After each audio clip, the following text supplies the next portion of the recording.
a culinarian and a consumer. Give an example. You can have the best quality control in your plant. Okay? By the time you ship it out, then you already lost control. So what I'm trying to say is, let's look back from the beginning, from the end, not the beginning, from the end.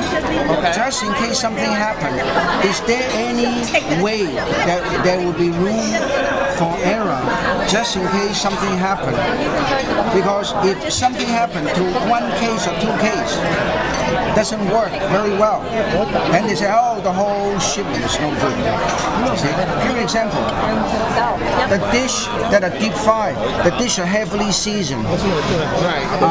Even though there might be some deterioration and oxidation of fish oil, which cause the fishy odor. The fish odor, yeah. But if you do it like this, the consumer may not care. It's insignificant. Right. But if you do the first dish, the soup, which is plain, right, then holds the flavor. it becomes the flavor of the fish. It is very distinctive, very important. For instance, this is not as important because of the pickled vegetable that is so intense flavor that they sometimes, just like you do a drunken fish head, the wine itself would mask it, would reduce just in case some minor oxidation. So there are dishes like Sichuan. When they do the Sichuan peppercorn hot pot, it's so intense, so spicy, so numbing. Then none of this would have been a problem. But we would try to do our best to look at the entire chain, and see how we can ensure that there is room for error. That's what I'm making the statement. We have nothing to do, we're not questioning that the integrity of the beginning, but we're questioning once we get out of your place, we have no control. You see? So that's why, even though with no control, if it's vacuum packed, then you have no problem. But we're not at vacuum packed. Remember, we were talking about the two fish during the fish show. I was making a comment simply because the refrigeration system have no moisture and it's dry air in the cooler. So the skin will dry up. When the skin dry up, then it looks pretty. It looks pretty bad, yeah. It looks pretty. So that's what I try to do. We look from that end to go backward and see what we can do.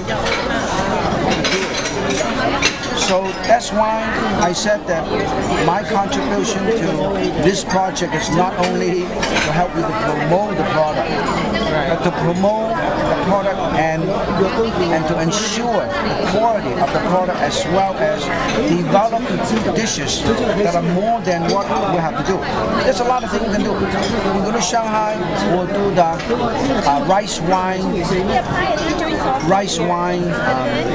flavor.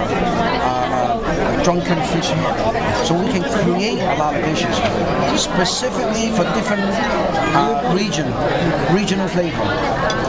In Shanghai, we develop Shanghai flavor. In Shandong, so this way, this is how we can expand the marketplace in China, and eventually even southern China. This is southern China. The soup is southern China, and this is southern China. This is southern China. But there are also several dishes that are northern China. And then Southeast Asia is the fish curry fish head. So in order for us to develop all of this, we have to feel confident that throughout the entire shipping chain process that we have control, or we can have quality assurance. That's what I'm just saying. It has nothing to do with how good you are. There's nothing. You can be the best, and then somebody let us sit there in the parking lot for 2 hours. You're dead. Okay? So how are we going to do it? See, that comes back to our for an importer more than anything in ensuring that they have a proper cold chain in place. If they don't have a proper cold chain, Don't sell it to them. then we can't do it. We can't do it. Otherwise, it ruins the brand, it ruins the product, and the whole reputation, the whole entire thing. Right. So I think we have to. That's why. 俾多兩三杯嚟飯。好啊。That's why I said, let us set aside some time to do some research and to understand some of the things that we might not have the total control. Okay. The area that's going to be the issue is the importer and how they handle it. Because So I would like to, once we identify the importer, I like to go by ourselves. I like to go to see how the heck they handle it. Well, you can just imagine. Say, I mean, if we go to the United States by truck, most of the time, 2 or 3 days maximum. And go to any part of the United States by truck. right. But when you go to China, there's a minimum of 20 days on sea. Yes. So where the product is stored, I mean, which level is stored, and the temperature variation affects quite a bit. I'll give you an example. Salt, you see the hexagon wheel? Say it again. Salt, from a hexagon point of view, is that a safety issue, quality issue? Salt. We'll be back on the same day.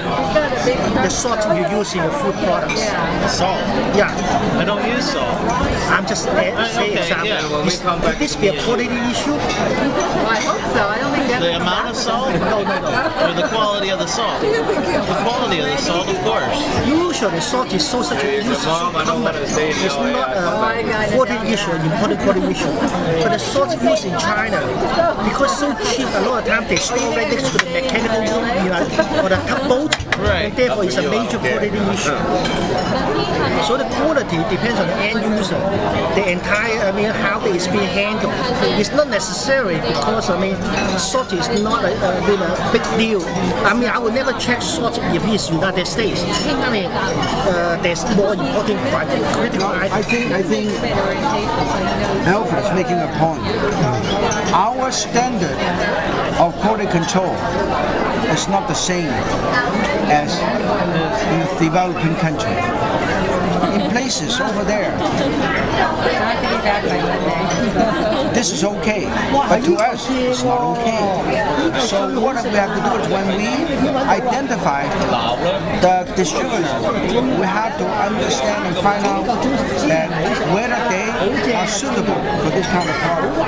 Freshness is okay, because fresh, as long as they keep the fish alive, keep it swimming, it is okay. But frozen fish, any fluctuation in temperature would ruin it. Right. So that's why when we identify, That's why we have them hold it at negative 18C. I know, but the thing is, you ask them to hold it at negative 18C. Are they able to do it? Are they having the new? That's why we have to get good distributors that are specialized in frozen product. There are 2 different types of seafood importer distributor. One is a fresh one, live seafood. One is a frozen seafood. So the frozen seafood, sometimes some of the companies are both import both live and frozen. So if they're doing really well with the live, and they may not have pay attention to the frozen part of the business. So that's the reason why I would bring this up, because China, I'm just reminding all of you guys, the people in China when they do business, they are not as credible, they're not necessarily as honest as the people doing business here.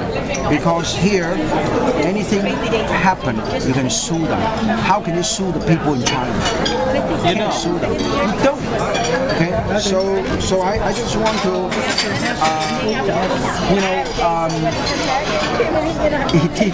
he teach food science in China, in a Chinese university, and we do business in China, and we always are on guard, and just to because the